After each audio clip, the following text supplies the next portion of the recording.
Broadcasting live from the Capital OTB studios, this is Racing Across America with Seth Merrow. We would like to thank Woodbine for their sponsorship of this program and some of the other programming and events here at Capital OTB. Woodbine's 2023 Thoroughbred Stakes program has more than $17 million in purses, including 39 graded stakes, 5 Grade 1 events, and 2 $1 million classics, the King's Plate and the Woodbine Mile. Woodbine, now through December, great racing north of the border.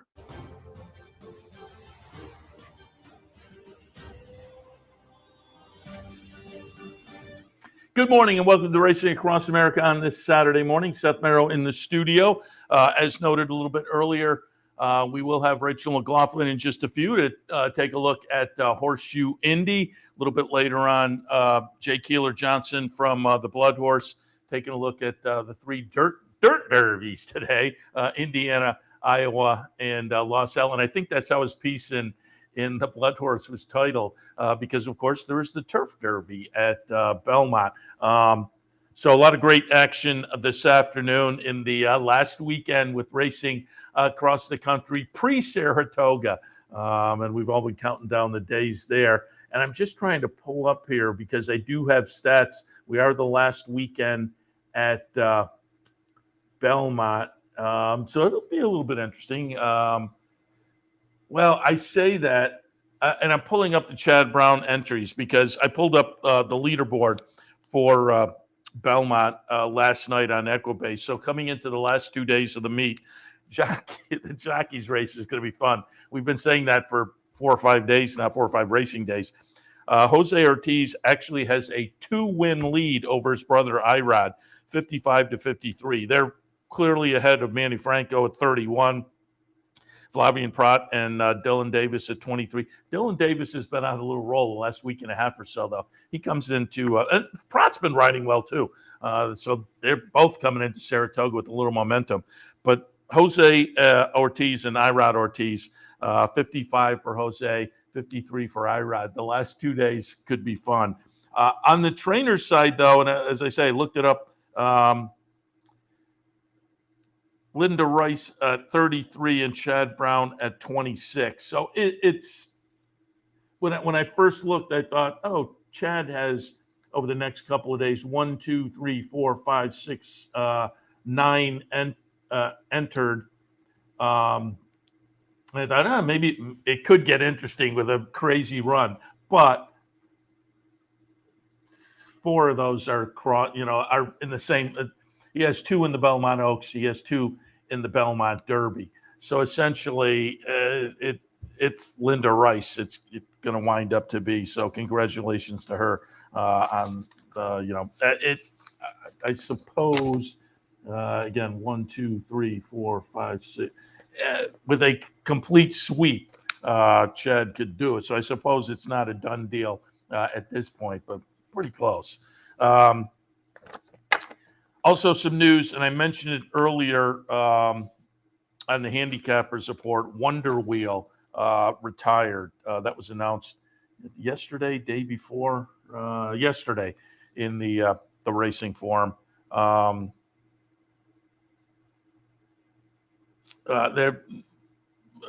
It's actually reported in Thoroughbred Daily News first. General manager of the stable said there were some nagging ankle issues, a couple of minor issues. They had a little procedure to take care of a flake, but they mentioned the horse being very big. It just became kind of a nagging type of a thing. But boy, she was so good last year for Mark Cassidy, and Mark was super high on her. We had Mark sitting in with us before the spin-away last year, and he was really high on the horse, and she validated it with a great 2-year-old season and just came back and wasn't the same this year, as we mentioned on the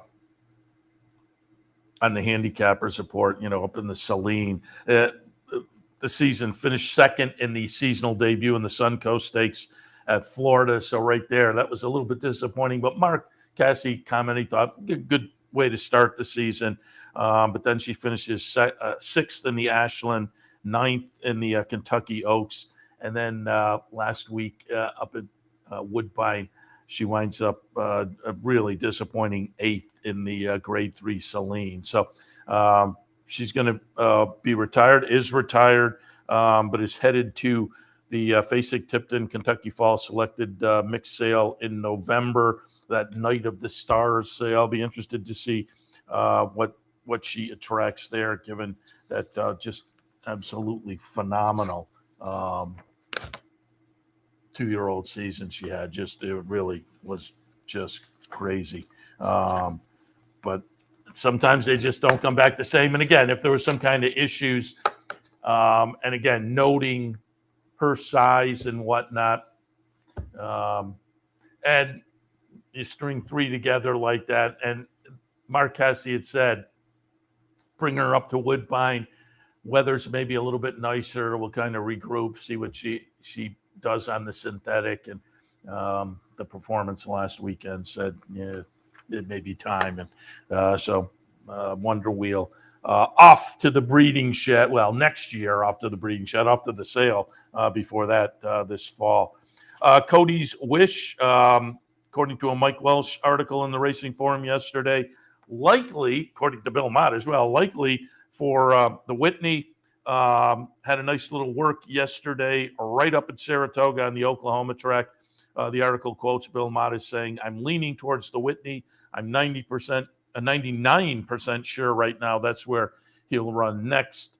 Then he goes on to say, there's still plenty of time before then. Things could change, but it looks like they'll stretch out a little bit after that nice win in the Met. Had just been phenomenal, and a great story as well with the tie-in with the young guy and whatnot. So Cody's Wish, another one of the big names we are scheduled to see up at Saratoga this season. And I mentioned it to Brian on the Handicappers Report.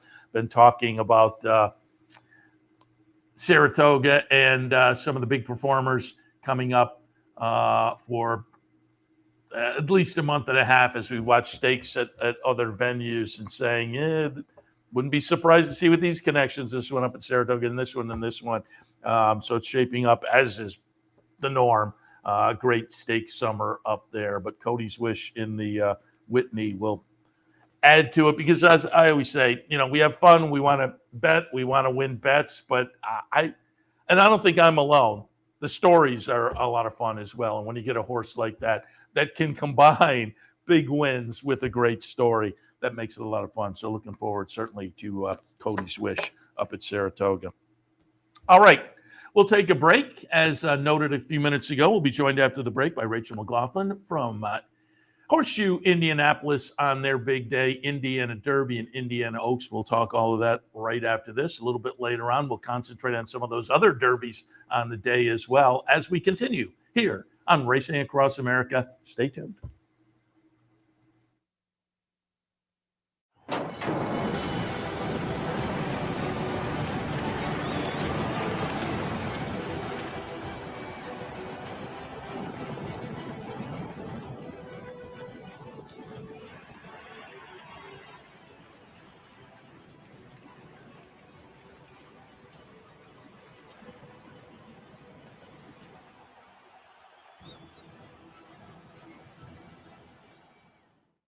No matter where in the world you are, the excitement of wagering on horse racing is just a click away. You'll get live streaming, past performances, race replays, our virtual tote board, analysis and selections from professional handicappers, a simple, safe, and secure wagering platform, and best of all, you get track prices. CapitalOTBBet.com. Bet any place, anytime at CapitalOTBBet.com. And be sure to download our new mobile app from the iTunes Store or Google Play.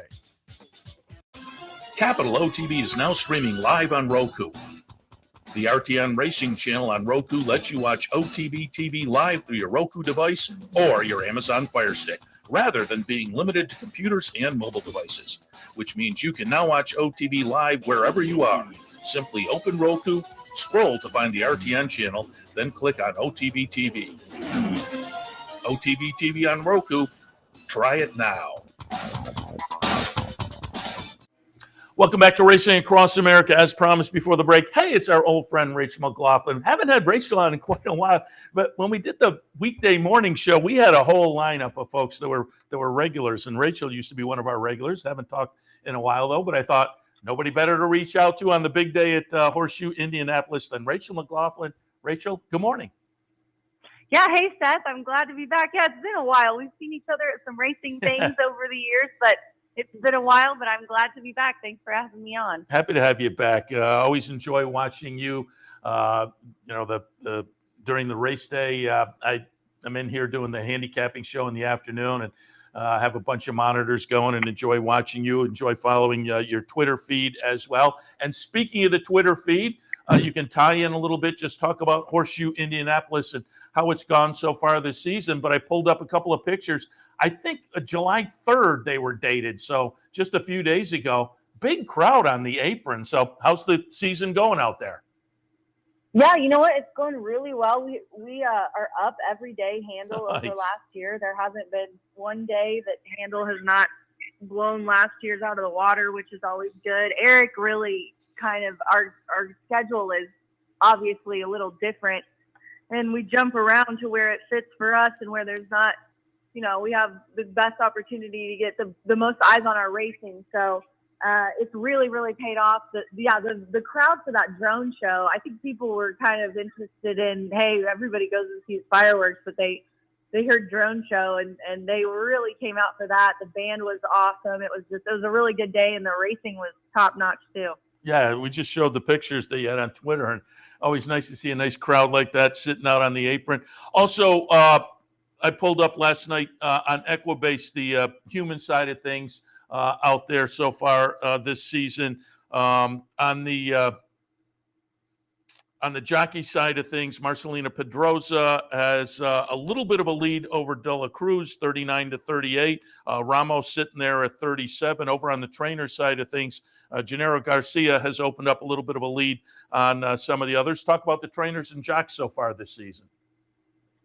Yeah, you know what? We always have.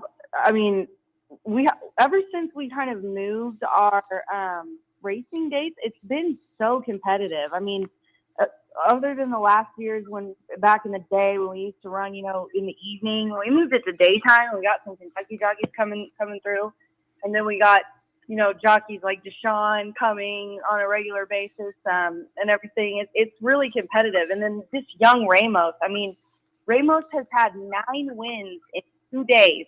2 days, This kid's had 9 wins, including a handicap, one of the big races on Wednesday and one of the big races yesterday.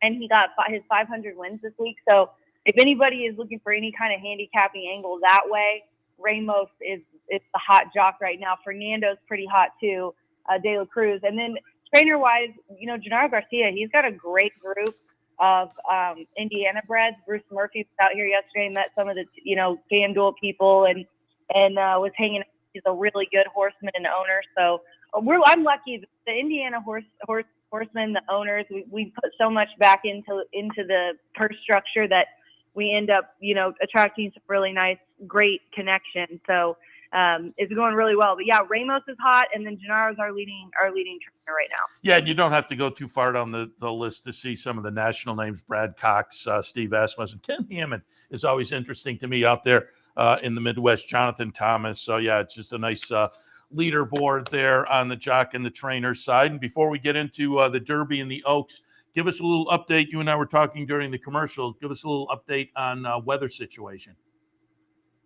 Yeah, so I live just probably 20 minutes north of the track. It was really, really raining. As I got closer to the track, just kind of a steady, I would say regular rain. When I got up here, Eric ended up telling me he looked at the radar, and it's really supposed to clear out here probably before 11, which would be ideal, so that we get an hour or so to maybe get that thing opened up and dried out. But right now it's sealed, and the rain is supposed to move out, which I was telling everybody. Everybody was telling me I was crazy, but I was like, listen, guys, I'm manifesting my destiny. This is just it's gonna not be an all-day rain. It's just gonna rain for a bit because it's been super humid, and then it's gonna clear out and it's gonna be sunny for the rest of the day. And by God, if I pulled it off, everyone can thank me. I like that. And if you do pull it off, I'm going to be making calls to you while we're up here at Saratoga if we have rainy day. Maybe you can work the magic long distance too. We would certainly appreciate it. Hopefully. Yeah. All right, let's jump in. The finale today, it'll go off about 6:40 this evening. The 12th and final at Horseshoe Indy is the Indiana Derby Grade 3 event, $300,000 up for grabs.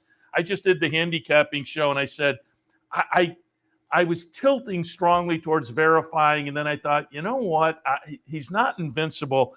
I wound up taking a little pop with On the Stage for Steve Asmussen, and we're going to take a look at his win on June 17th down at Lone Star, going to be the number 2 horse here.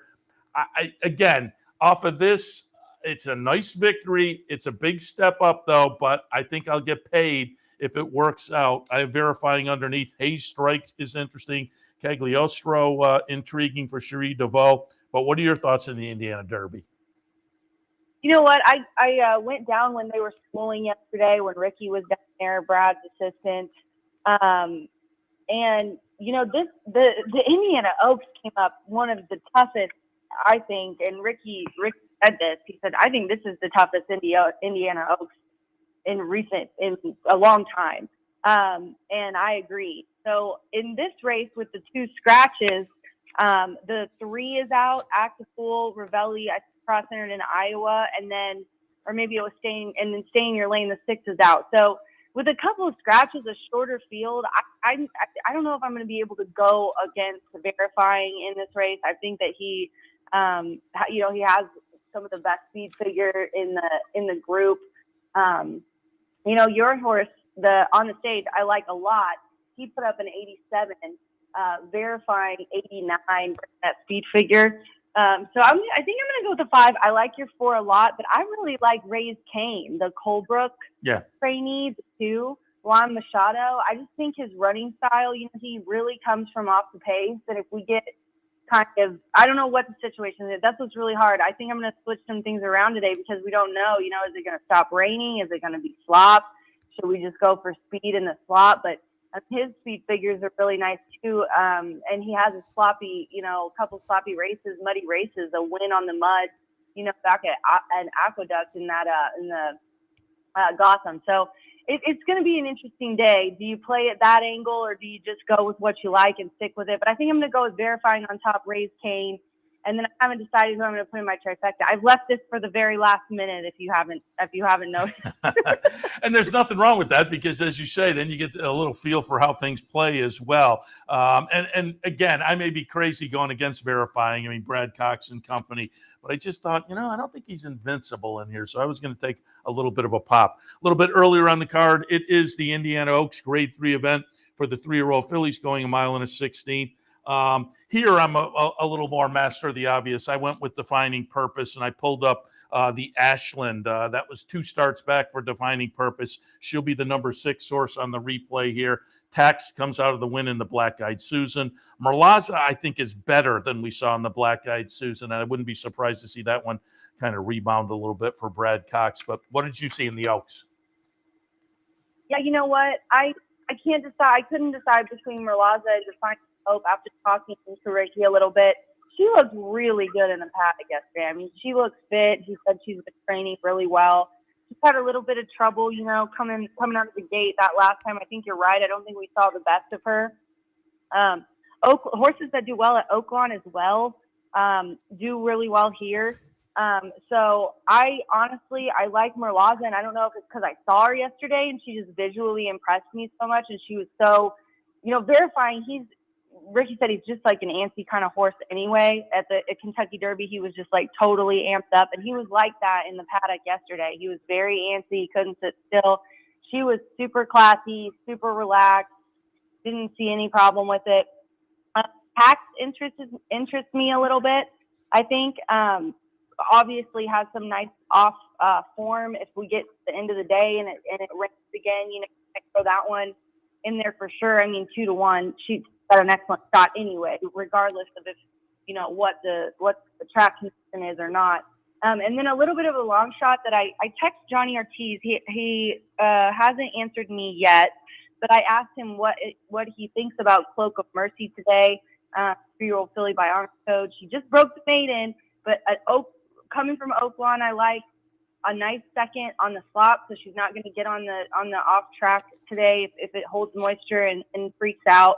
And she's got nice speed. I don't think we've seen the best of her, obviously, since she just broke her maiden, but she looked really good doing it, and she did it over our track. So I like that a lot as well. So I think I'm going to throw her in there as well. So where I put everybody, and I think Defining Purpose one as well, I don't know. But this is such a wide open race, and I'm going to have to sit down and look at those 4 and probably just try to decide where I'm going to put them. But those are probably my top 4 in the field. Yeah, it's a fun bunch, no question about it. And again, there's a nice supporting undercard of stakes. And I'm glad you brought up verifying schooling yesterday, because I actually told the guys to pull up that video that you tweeted out. And I had that impression too. He was a little bit antsy, but you're still using him on top. So I'm assuming that didn't bother you much. No, it didn't. Well, when Ricky said he did that in the Kentucky Derby as well, which he didn't run well at all. That's just how he is. I'm hoping that he settles down a little bit. But I think just because it's a shorter field and easier company, even if he is a little antsy, I mean, he seems like he's the one to beat on paper. You know what I mean? And with that field, I think being a little bit less challenging than the Oaks, I thought, Verify stands up above the crowd. But I just also got a text from Eric, just so you guys are all updated. Main track is wet fast. Turf is good. Races 9 and 10 will be ran on the turf. 5 and 7 will be off the turf. 9, 10 on, So 5, 7 yeah, off. we're gonna scratch off we're gonna take it off the turf to Ellen's Lucky Star, and then the 7th race, which is that for the snack stakes for the boys. All right, very good. A couple of those stakes had horses that I was happy with either way. They were kind of trying the turf, and so if things got moved, I wasn't going to switch things up much anyway. But it is a really nice card today at Horseshoe Indy. And again, as I say, enjoy watching you and the whole crew out there when I'm doing the simulcast handicapping, and you guys do a great job. I'll advise people to follow you on Twitter as well. But Rachel, happy to have you jump back in for a little bit on a big day at Horseshoe Indy, and good luck to you and everybody out there this afternoon. Thanks, Seth. I'll talk to you later. Have a good day. Appreciate it. Rachel McLaughlin from Horseshoe Indy. Again, really nice day out there with that Derby, the Oaks, nice undercard of stakes as well. And as Rachel said, 9 and 10 on the grass, 5 and 7 off at this point. So keep that in mind as you handicap as well.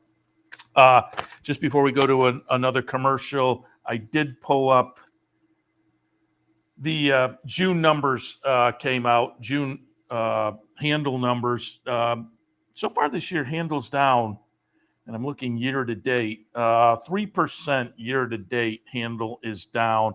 The June numbers down just over 4%. Don't forget, however, and the article I read pointed this out, and I think everybody is aware of this if you think about it for a moment. We had the crazy air quality situation, and so there was some canceled dates this June that I think play very significantly into the dip in the handle from 2023 to 2022 June. Second quarter year to year is down just over 2.5%. So again, you see the year to date, the quarter, second quarter, 2.5%. June down over 4%. You can see that June took kind of a little more of a significant hit. And when you see that, then you start to kind of, okay, what is our reasoning here? And I think those air quality days played into that notably, which is just, it was such a strange situation. And hopefully, I was going to say, hopefully it's over. I don't think it is over, but hopefully we don't get affected at Saratoga. But if you read about it, the crazy wildfire situation, they say could last for a while up in Canada. So, knock wood, we don't face those situations here in Saratoga, because anybody in the area knows that last week and then 2.5 weeks or so ago when they were really getting hit down in New York. You were looking at the pictures in New York with the orange haze. It was hazy up here as well, and you could smell it. That was, like I say, 2.5 weeks ago. And last week, it wasn't as bad, but you could smell it a little bit, and you could see a haze in the air last week as well. That last week, it was more the Midwest than us, but we had it. Point being, here in upstate New York, in the Albany, Saratoga area, we have been hit with it. And I think at this point, they have numbers that they're kind of pointing towards and shooting, air quality. There's that air quality index. And I think the racing industry has kind of decided, okay, here's numbers where we'll take the day off. So hopefully we do not hit those numbers up here at Saratoga this summer, but we'll see how it all shakes out starting on Thursday with opening day at Saratoga. But again, in the meantime, plenty of great racing, including that Indiana Derby, and we'll talk a little bit more about that in a moment, but also the Iowa Derby and the Los Al Derby today as well. And we'll hit on all of that with J Keeler Jonson right after this. Stay tuned. What if there was a way to become a better horse player, to have a better knowledge of the game, to be more successful? What if there were a way to take what you've learned, what you know, and make better decisions, better choices? In horse racing, knowledge is a powerful tool. Race results and replays, past performances and live streaming, wagering from all your digital devices. Capital OTB. Become a better horse player. No matter where in the world you are, the excitement of wagering on horse racing is just a click away. You'll get live streaming, past performances, race replays, our virtual tote board, analysis and selections from professional handicappers, a simple, safe, and secure wagering platform, and best of all, you get track prices. CapitalOTBBet.com. Bet any place, anytime at CapitalOTBBet.com. And be sure to download our new mobile app from the iTunes Store or Google Play. Capital OTB is now streaming live on Roku. The RTN Racing channel on Roku lets you watch OTB TV live through your Roku device or your Amazon Fire Stick, rather than being limited to computers and mobile devices, which means you can now watch OTB live wherever you are. Simply open Roku, scroll to find the RTN channel, then click on OTB TV. OTB TV on Roku. Try it now. Welcome back to Racing Across America. Seth Merrow in the studio, as promised before the break. Joined now by J Keeler Jonson. You can find his work in the Bloodhorse, and I saw the nice article this week that hit on the 3 dirt derbies this afternoon. I thought I'd like to talk about those. We just had Rachel McLaughlin on talking a little bit about the Indiana Derby, but we'll throw in a little Iowa Derby, a little Los Al Derby as well. Keeler, good morning.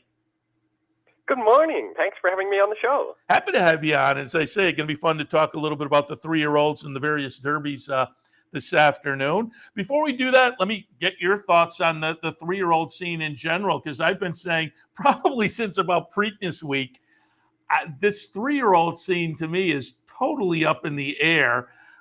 Days like this may help raise somebody up a little bit, but I think over the next few weeks, I think Haskell, Jim Dandy, Travers, Pennsylvania Derby will kind of sort things out. But at this point, I think that I suppose you would say on talent, Forte maybe is out there. 2 Phils, I think, had the chance to step to the top of the class, but then had the unfortunate situation and got retired. But what are your thoughts on the 3-year-old class as we kind of go past the halfway point of the year?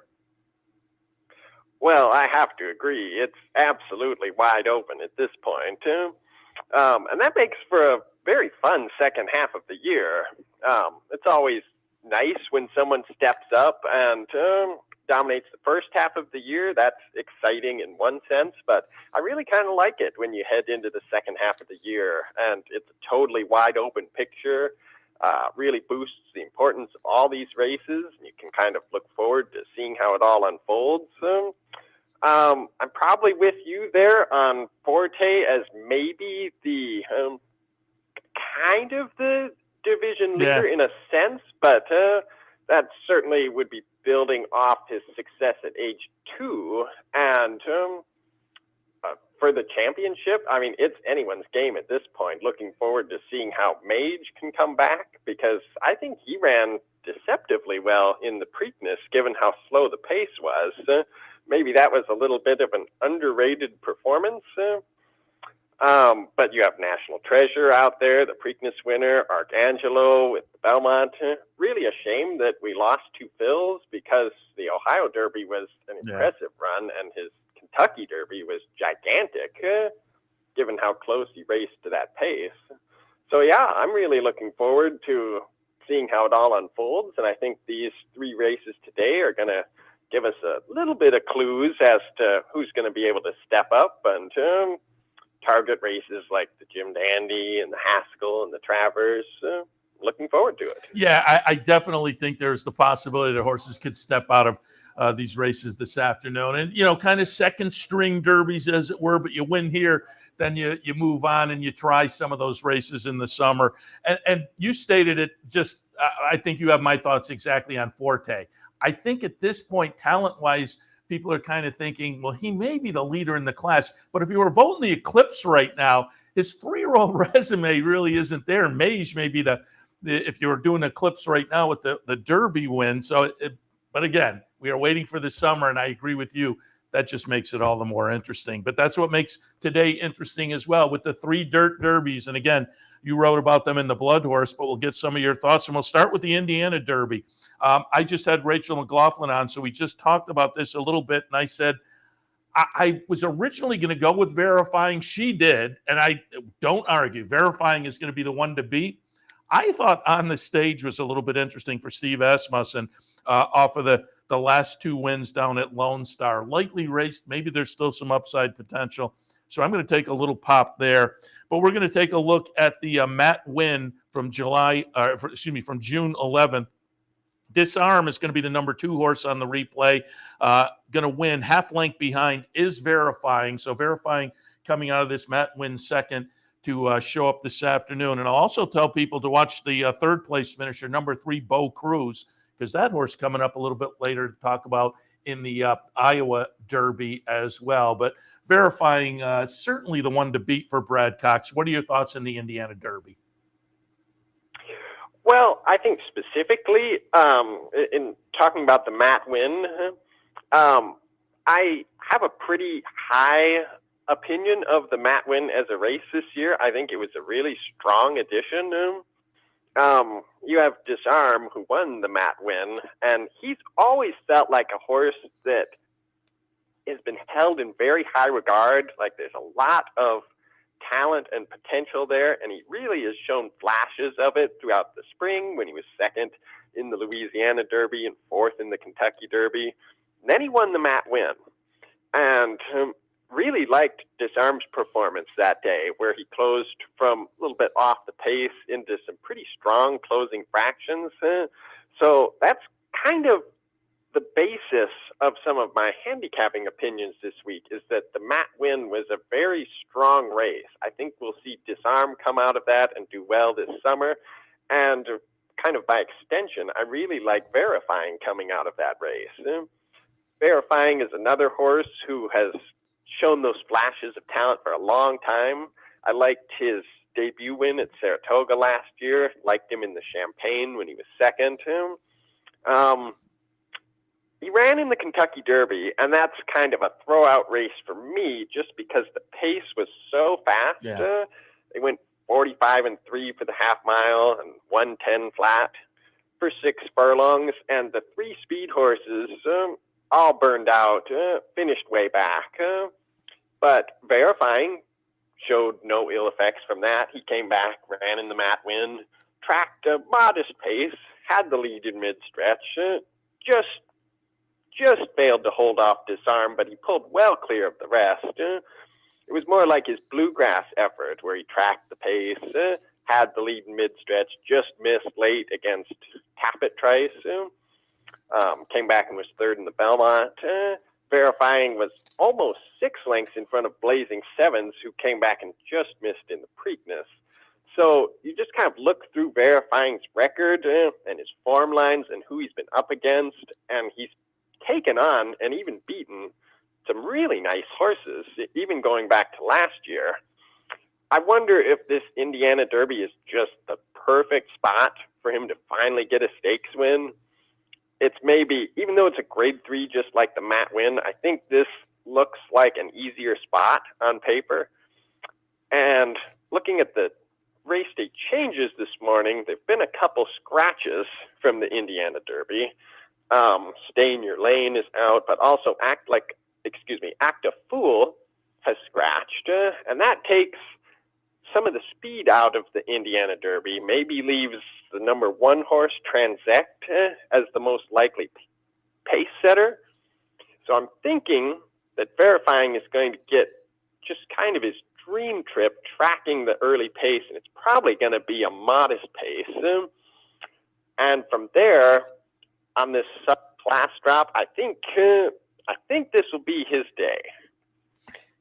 I do not have a big disagreement with that. I just, as I say, I looked and I thought, I don't know if he's invincible, so I took a little bit of a shot at Verifying, clearly the one to beat. And again, he's one of those horses on the day today that I think with a win can then look at this as a little confidence builder and maybe step into one of those bigger races a little bit later this summer. So we'll see how it shakes out in the Indiana Derby over at Prairie Meadows this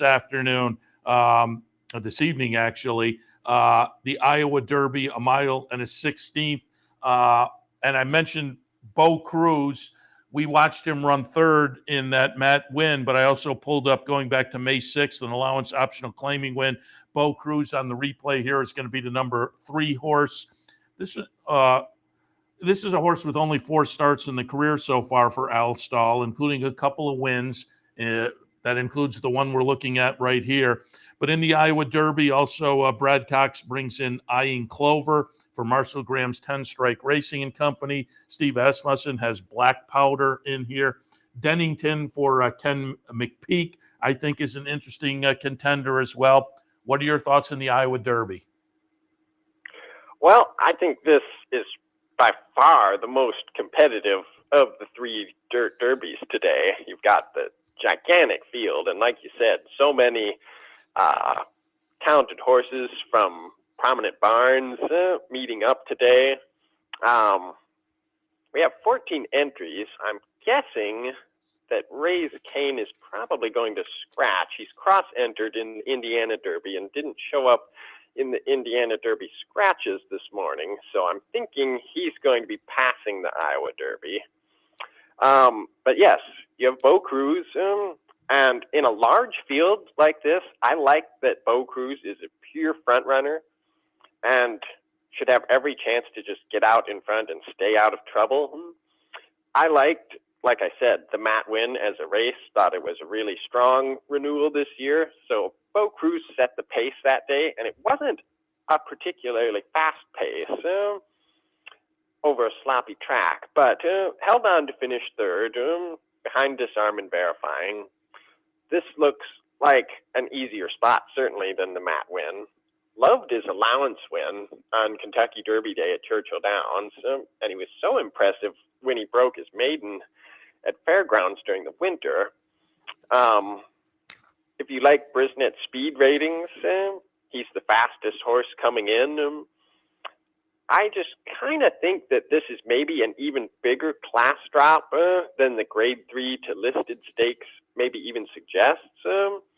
Not that there's not talented and promising horses in the Iowa Derby, but really like Disarm, think highly of Verifying, and Bo Cruz ran respectably well against both of them in the Matt win. I'm thinking that in the Iowa Derby, it's only a mile and a 16th. It's a little shorter than the Matt win. I think Bo Cruz is going to get out in front or at least close to the pace and maybe just take this field all the way. Kind of think that maybe he's not grade 1 caliber at the moment, but like you said, he's only run 4 times, lightly raced, coming out of a good race. I think he's got a lot of upside still. And 9-2 on the morning line odds, I think that'd be a really nice price if it holds up. Yeah, I'm interested to see what he does go off at, but with the size of the field, I think you definitely get some value. And again, we're having talked a little bit earlier about 3-year-olds who maybe will kind of rise up to be competitors in this division.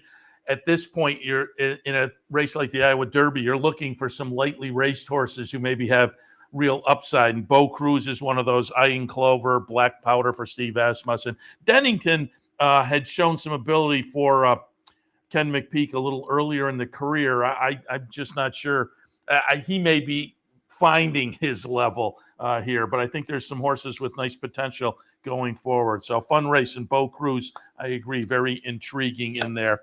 And finally, West Coast Los Al Derby, $125,000 up for grabs. Los Alamitos, a mile and an eighth.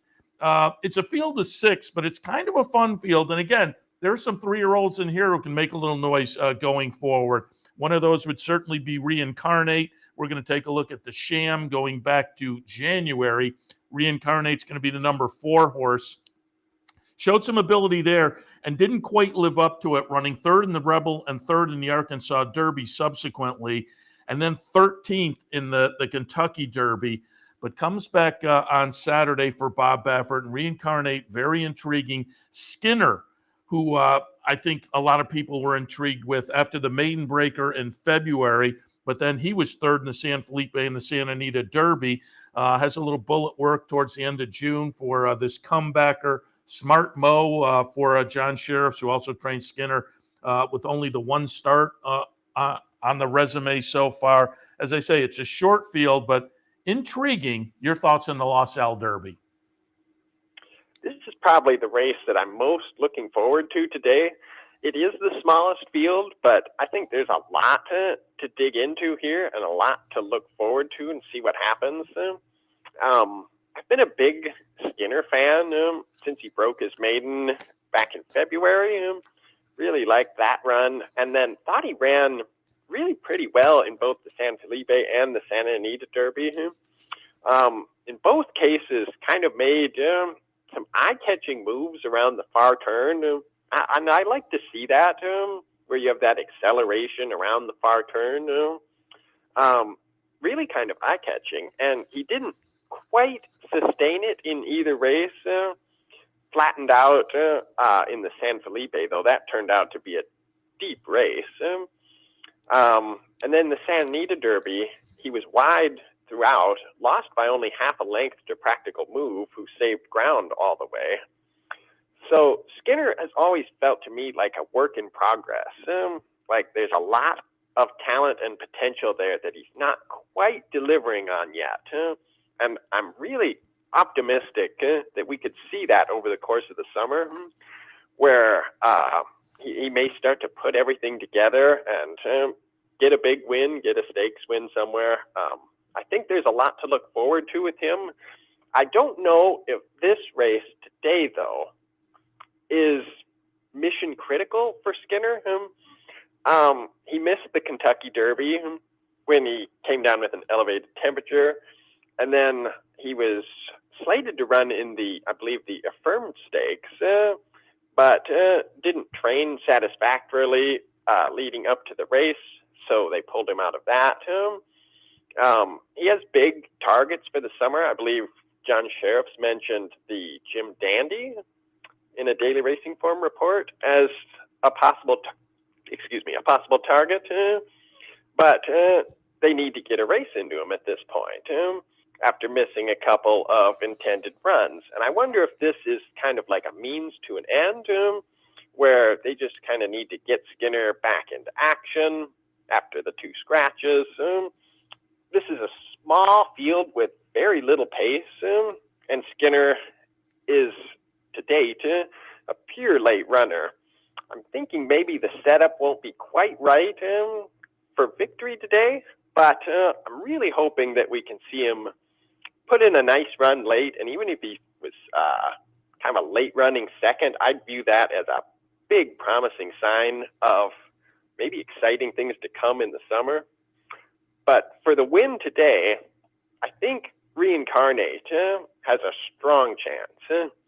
Like you said, during the winter in the Sham, he led essentially all the way to beat Newgate and National Treasure. And Newgate came right back, won the Robert B. Lewis Stakes.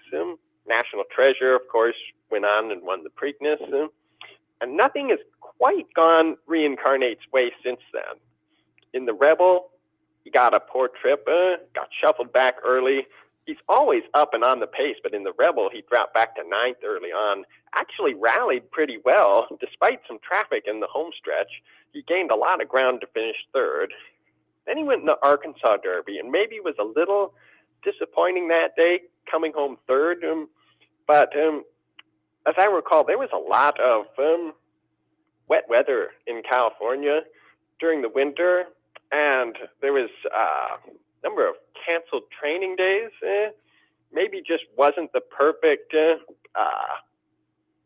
situation for Reincarnate to get to the Arkansas Derby in peak shape for a peak performance.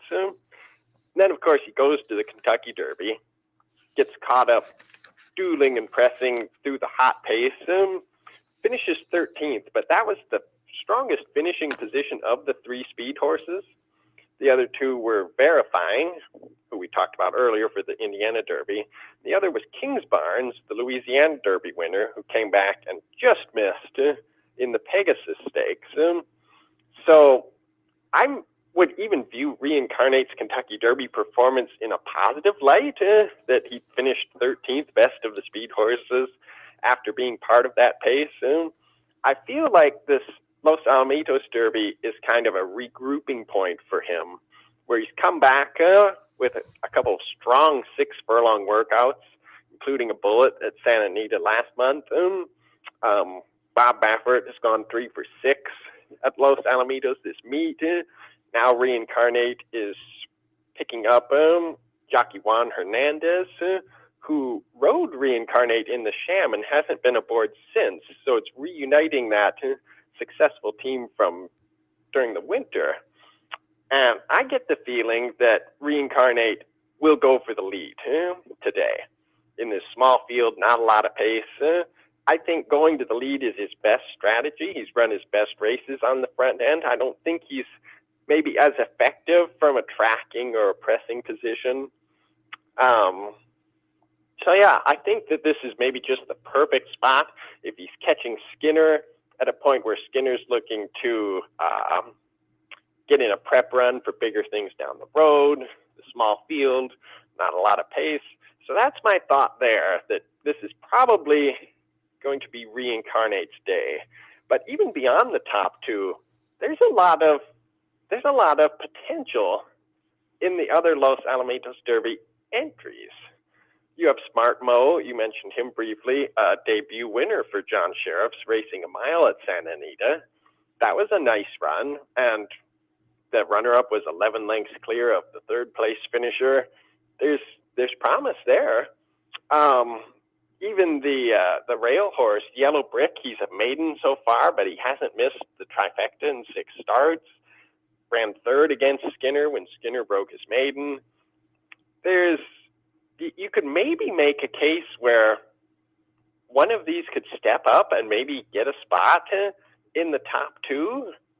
Prince Abu Dhabi hasn't run on dirt yet, but he won all 4 of his starts on synthetic at Golden Gate Fields. Was 3rd on turf last time out, but he's a son of Palace Malice, who won the Belmont. There's maybe potential there where he could relish the switch to dirt.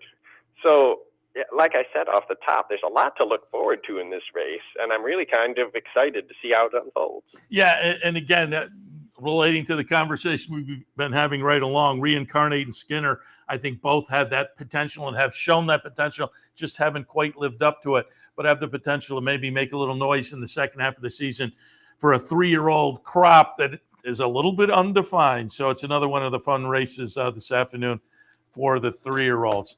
Keeler, really appreciate it, the conversation. Again, I'll tell people they can swing by the Bloodhorse, pick up your article this week on these 3 dirt derbies, but also always look for that Unlocking Winners column over on the Bloodhorse. And again, appreciate the conversation. We'll talk again, and good luck this afternoon.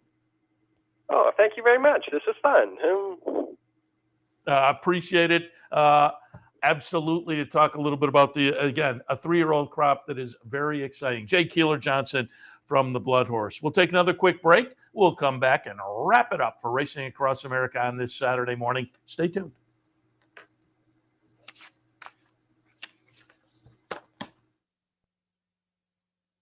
The Clubhouse Racebook is the Capital Region's new home for racing and sports. 25,000 square feet of Vegas-style action with live wagering on the best horse racing from around the world. 260 flat-screen televisions and state-of-the-art wagering terminals. So don't miss out. The fun is only minutes away at 711 Central Avenue, Albany, just off exit 5 of I-90. And don't forget, if you can't make it to the Clubhouse, you can always wager online 24/7 at capitalotb.com.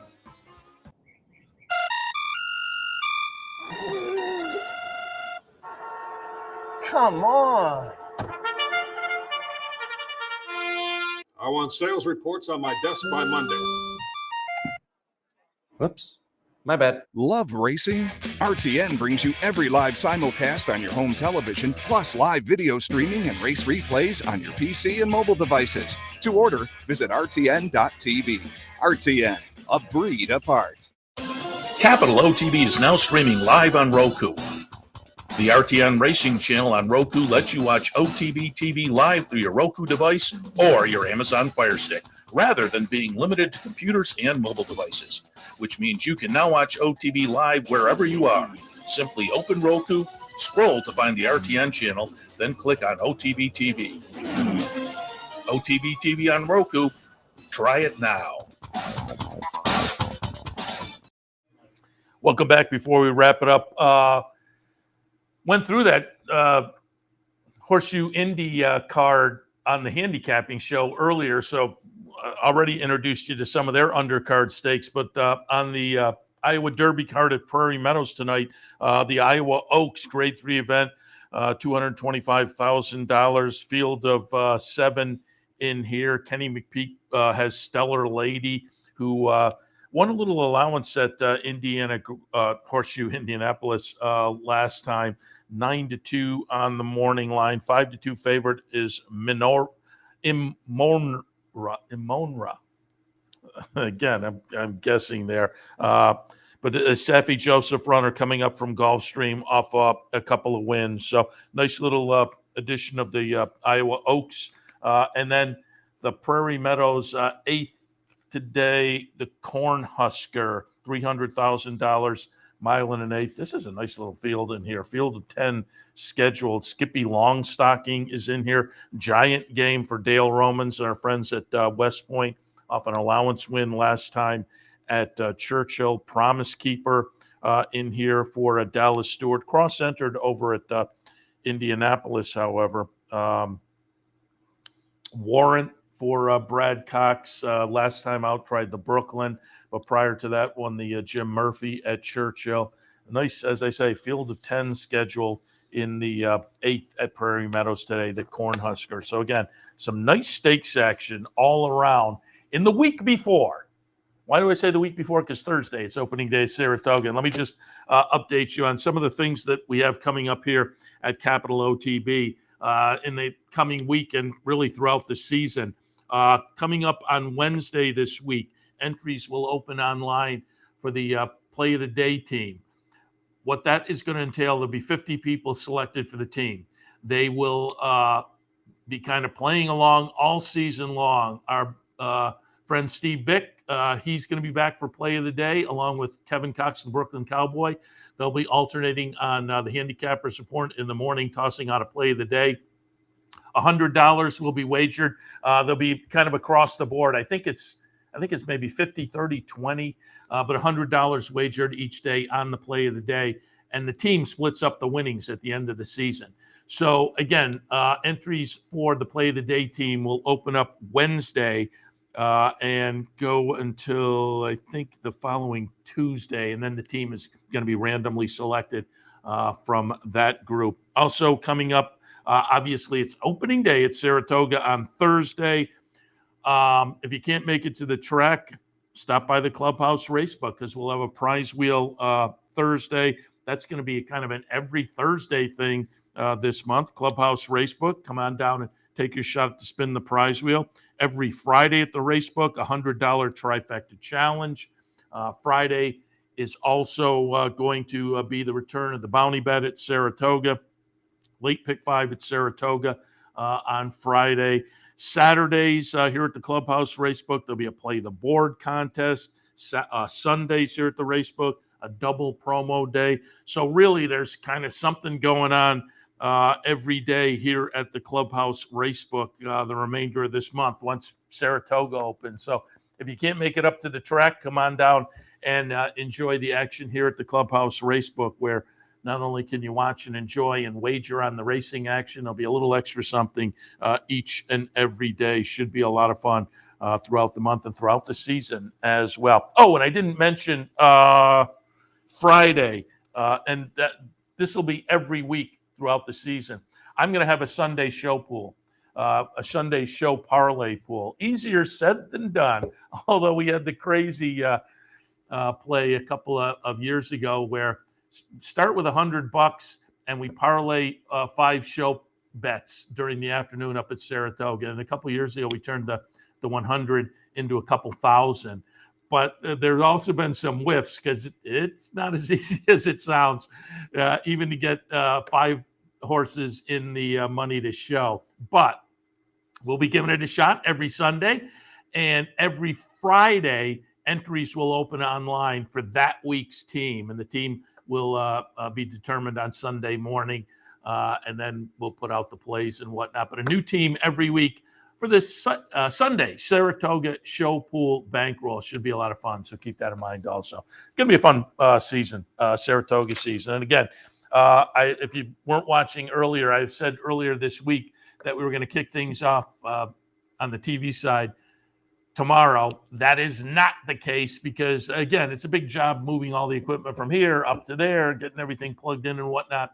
So we'll be back here in the studio tomorrow, and our preseason show will be Wednesday up at Saratoga. Then we'll kick things off officially on Thursday, obviously opening day, but I'll be back here in the studio tomorrow. And today I'll be back in at about an hour and a half or so for OTB Live for Saturday afternoon, looking at a little bit of that Belmont card and Horseshoe Indy and whatnot. Should be a fun Saturday afternoon. And as I say, tomorrow back in 10 o'clock, Racing Across America for our typical Sunday morning stakes recap, handicapping, visit from Tony Kalo, and more. All of that today and tomorrow. Seth Merrow in the studio. As always, we appreciate your tuning in. Hopefully we tossed out some good information on what looks to be a really fun day of racing at the various venues across the country. And as I say, we will be looking at much of it in just about an hour and a half or so, kicking things off for a Saturday afternoon OTB Live. So stay tuned, and we'll see you then. We would like to thank Woodbine for their sponsorship of this program and some of the other programming and events here at Capital OTB. Woodbine's 2023 Thoroughbred Stakes program has more than $17 million in purses, including 39 graded stakes, 5 Grade 1 events, and 2 $1 million classics, the King's Plate and the Woodbine Mile. Woodbine, now through December, great racing north of the border. You're watching OTB TV, a service of Capital Off Track Betting.